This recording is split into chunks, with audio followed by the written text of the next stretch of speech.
I've used the image in this video's graphic before for a story connection or two, but I have several scenes in various books that happen in a billiard room, and this room is such a pretty one. The story scene this time is the first scene in With the Colonel's Help, which takes place directly after he returns from a walk at Rosings, during which he'd come upon Elizabeth and attempted to show his cousin in a good light by telling her how Darcy helped his friend avoid a poor match. As we all know, he failed to make Darcy look good, and in the first chapter of With the Colonel's Help, which I'm sharing today, he's just starting to realise the mess he has made of things in his attempt to help. Chapter 1. The sun shone bright and warm on Colonel Richard Fitzwilliam as he stood before Rosings. He turned and looked back in the direction from whence he had come. The slow but persistent twisting of his stomach continued its work in making him feel very uneasy. There was something not right in how Miss Elizabeth Bennet had responded to his information regarding his cousin Mr. Fitzwilliam Darcy. He took off his hat and ran a hand through his hair. The story he had been told with an intent to promote his cousin, for it was a viable example of the caring sort of friend Darcy was. However, Richard had the distinct impression that his comments had in fact done just the opposite. He paced toward the side of the house, thumping his walking stick in a very intentional fashion on the ground. He had just lifted the stick to give the earth another resounding thud when the path of what must be done became apparent. He beat that one last note on the path and then, with a twirl, tucked the stick under his arm and hurried to the house. "Darcy, we need to talk." Richard deposited his outerwear with a footman and, taking his cousin, who fortunately was in the passage, by the arm, nearly dragged the poor fellow down the hall and into the billiards room. Closing the door behind him, Richard placed himself between it and his cousin. It was time to have a discussion that was well past due. However, he knew it was a discussion in which his reserved cousin would not be an eager participant, and that, coupled with the manhandling Darcy had just received, would likely cause his cousin to seek escape. But escape was not an option. "What are your intentions regarding Miss Bennet?" Richard began. Darcy sucked in a quick breath and looked at Richard warily, before folding his arms and, to Richard's amusement, attempting to look nonchalantly annoyed. "I know not of what you speak. I assure you I have no intentions in regards to Miss Bennet." Richard cocked a brow. He had not thought his cousin able to prevaricate without some show of distress. "No intentions?" His tone was doubtful. "Come now, Darcy. It is not like you to tell such falsehoods," he said, pressing his point. Darcy swallowed. "I speak the truth. I have no intentions toward Miss Bennet." Richard's lips curled into a small smile. Darcy was shifting from foot to foot, which was a sure indication that while what he said was true, it was done in an attempt to conceal something else. "No intentions toward Miss Elizabeth Bennet?" he asked. "Miss Elizabeth Bennet, the lady in whose presence you become a blundering fool and whose person your eye rarely leaves. You have no intentions towards her?" Richard crossed his arms and leaned against the door. "Might I remind you that you can answer my questions forthwith, and we will be on our way about the remainder of our day? Or I can call for some port and we can enjoy enough of it to make your tongue more easily persuaded to tell me what I wish to know. Either way, as I am certain you are aware, I will get my answers. Therefore, I suppose the correct question is, do you wish to have a headache tomorrow or not?" Darcy eyed his cousin cautiously. Richard's gaze was unwavering as Darcy again shifted from one foot to another, and his jaw clenched and unclenched. "Which will it be, Darcy?" With an exasperated sigh, Darcy shook his head. "Very well, I shall answer your questions. I have no desire to spend an entire trip to London in a closed carriage with you, while feeling as if the carriage has run over me." He gave Richard a severe look. "My answers go no further than us. Is that understood? If Aunt Catherine even thinks we are hinting at the things about which we are about to speak, things could become quite uncomfortable for many people. You and me foremost." Richard nodded his consent. The seriousness of the situation magnified in his mind as he realised his cousin was likely considering marrying Miss Bennet. "I would not ask if I did not think the answer imperative." Darcy crossed to the window and stared out across the lawn toward the groves. He ran a hand through his hair. "I like her, Richard. I like her very much. In fact, I'm quite certain I love her." He turned to look at his cousin and shook his head. "But it cannot be. I must not love her. She's not an acceptable choice." His shoulders slumped, and he turned back to the window. "However, I'm also convinced that I will be utterly miserable without her." Richard shook his head. The situation was indeed serious, for he suspected that the lady who had stolen his cousin's heart was little disposed to the same emotions written in Darcy's posture and voice. "I neither see why you must not love her, nor do I see how she is an unacceptable choice." He knew what Darcy's reply would be, of course, but he also knew it was time to challenge the way in which his cousin thought. For if Darcy did not change his thinking, he would be, as he had just claimed he would be, miserable. That was not something Richard wished to see happen. His cousin had endured enough heartache. Darcy turned to face Richard again. "You know what is expected of me when I marry." "You mean you are expected to marry Cousin Anne?" Darcy shook his head. "You know very well that I do not intend to marry Anne, nor does she intend to marry me." Disdain coloured his tone as he continued. "Only Lady Catherine wishes for such an arrangement." He paced a circle around the billiard table. "I had always hoped to find a lady among the ton who would fit the criteria of having both wealth and position, and who would be someone whom I would be able to love. However, I have been through several seasons and have found none. Many have the pedigree, but none have captured my heart." He stopped and stared past Richard to the door as he continued. "And then—" "You met Miss Bennet," supplied Richard.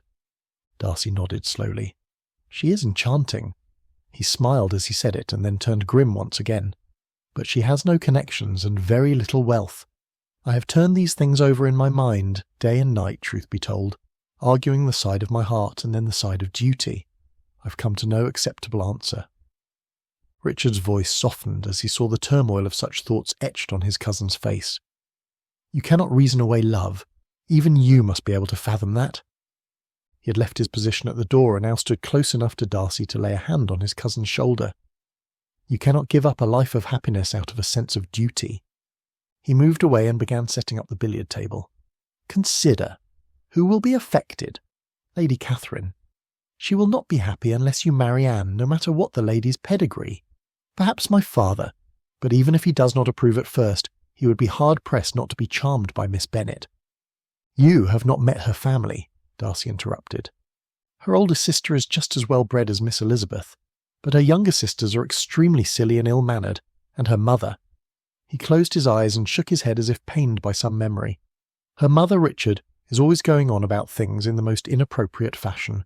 Her father is intelligent and possesses a quick wit, but he is neglectful in his duties, and both his family and his estate suffer for it. In addition to all that, she has an uncle who's a county solicitor, and another who is involved in trade. How would connections such as these be thought of as anything but an affront to our family and a disadvantage to Georgiana's prospects in the future?" He sighed deeply.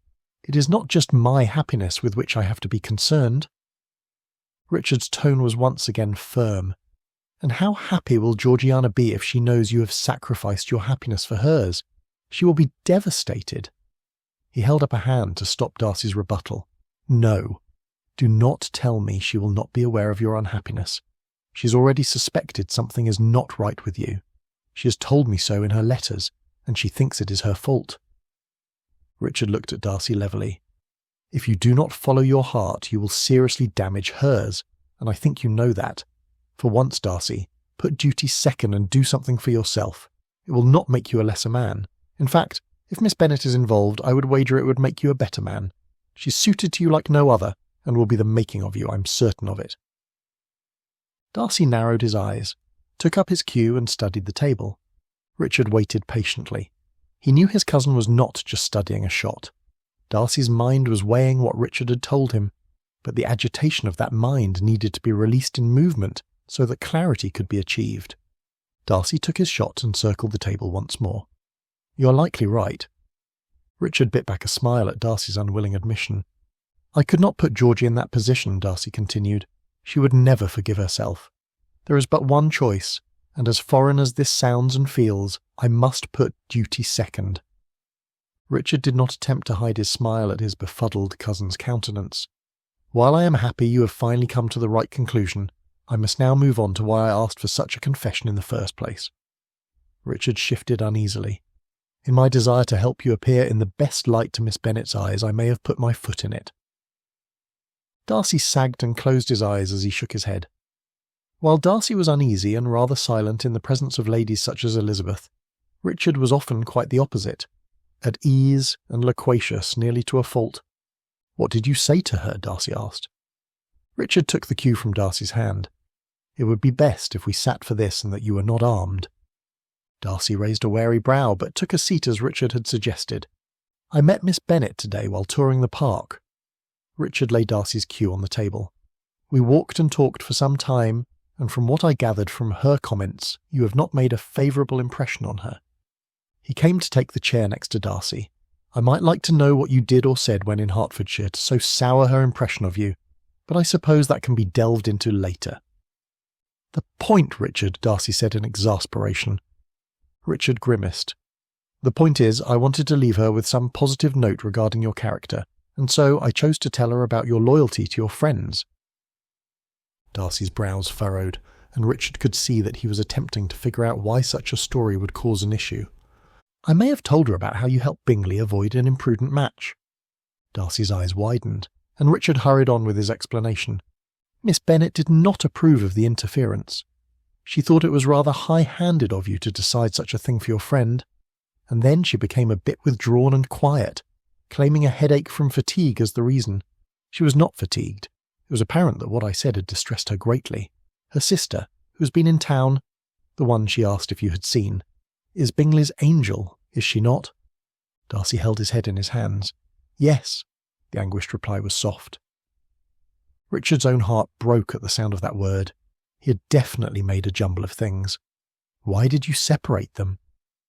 Darcy shook his head, but did not lift it from where it rested in his hands. Bingley would do better to establish himself with a lady of higher connections, but I would not have denied him his heart had I not suspected that Miss Jane Bennet, he clarified as he finally lifted his head, was indifferent to him. I did not wish to see him hurt. He scrubbed his face. "So I have lost my chance at happiness?" "You have not lost." Richard grasped Darcy's shoulder. "I do hope you can forgive me for telling Miss Bennet about Bingley, but I truly was doing it as a service to you, not as a disservice, as it turns out to have been." "But you have not lost," Richard repeated. "As my father always says, what is done is done. Now how are you going to fix it?" It was a phrase Richard had heard many times over the course of his years, and it had become a part of his very fibre, a maxim by which to live. Darcy chuckled at Richard's imitation of Lord Matlock's voice. "It must be set right, of course," Richard continued as he rose and began pacing a path from his chair, around the billiards table and back again. "First, we must ascertain how much damage has been caused to Miss Jane Bennet." Darcy nodded. "And inform Bingley of my interference."